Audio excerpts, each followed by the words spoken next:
Хөх толботой Монгол хүмүүн та бүхэн минь мэнд амгалан, амар амгалан сайн байна уу? Мөнх хөх тэнгэр үзэл, Онгод тэнгэрийн хүч ивэл, бөө мөргөлийн тухай өөрийнхөө ойлгодог, өөрийнхөө ертөнцийг та бүхэндээ бас хуваалцъя гэж бодсон юм аа.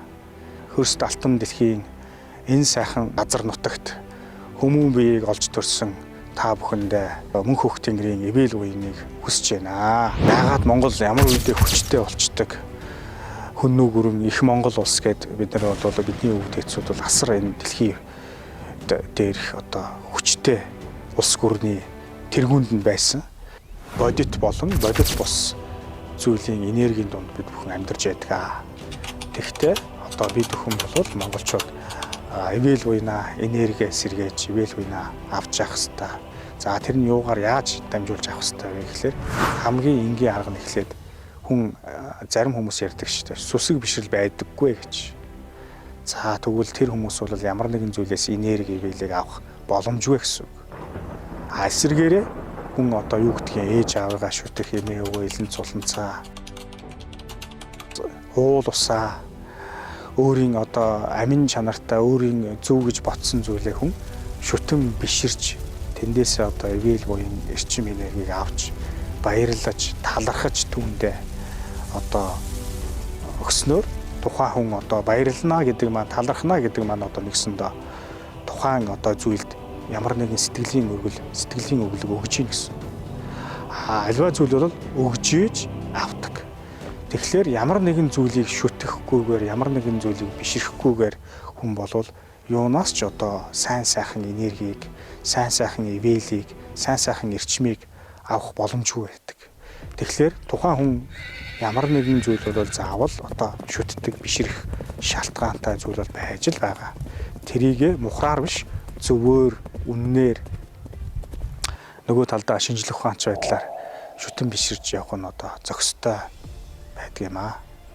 Энэ дэлхийн ертөнцид хөх толботой болж төрсэн Монгол хүмүүсийн сүнс буюу сүүн өндөр хувь тавилантай, хувь заяатай, маш өндөр чадамжтай байдаг. Энэ болгоныгоо бид бүхэн хүмүүс ярьдаг шүү дээ. Өөрөө өөрийгөө олно, өөрөө өөрийгөө хайгаад байна, олохгүй байна гэж ярьдаг.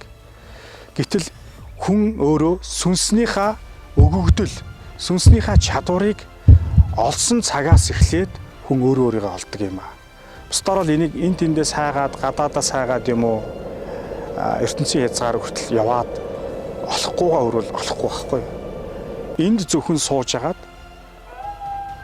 би хүн ямар удамтай вэ? Ямар ухшил гарвалтай вэ? Ямар угсаатай вэ? Удмын чадамж, оюун хүч ивэл ямар гэдгээс хамаарч тухайн хүмүүс бол авьяас бэлгийн дээд гэдгийг олох боломжтой юм аа. Хүн болгон аав ээж болно гэдэгтэй адилхан хүн болгон мөнх хөх тэнгэрийн хүчин дор агуу ах дээдсүүдийн ивэл буянаар энэ ертөнцид энэ дэлхий хэмээх энэ сайхан гариг дээр хүн болж мэндэлсэн цагаасаа эхлээд сайн сайхан зүйлийг бүтээх зорилготой энэ ертөнцид мэндэлсэн байдаг юм аа.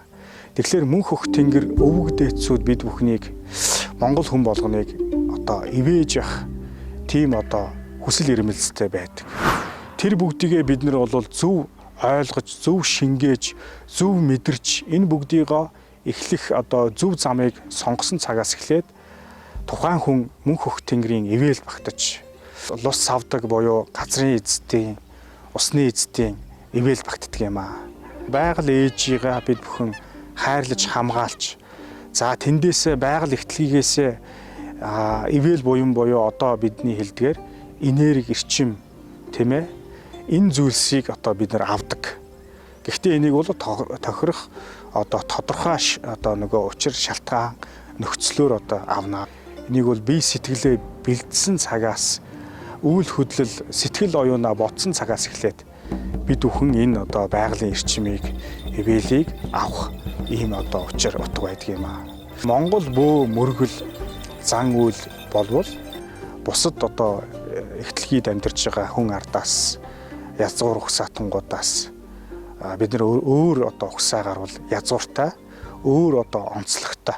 Хүн гэдэг төрлөختөн маань одоо байгалаасаа холдоод техник, технологи хөгжил бол биднэрт хэрэгтэй боловч бид нар энэнийхээ хажуугаар зэрэгцээд сүнслэг ертөнц, далд ертөнц, мөнх хөх тэнгэрийг үзэл санаа одоо монголчуудын бол ёс уламжлал энэ болгонд одоо бид бүхний сайн сайхан явах, амьдралаа зөв авч явах, бие хүн сүнс далд байдлаа зөв эрчим энерги одоо хуваарлах, биедээ шингээ авч явах энэ ухаан бол байдаг юм аа.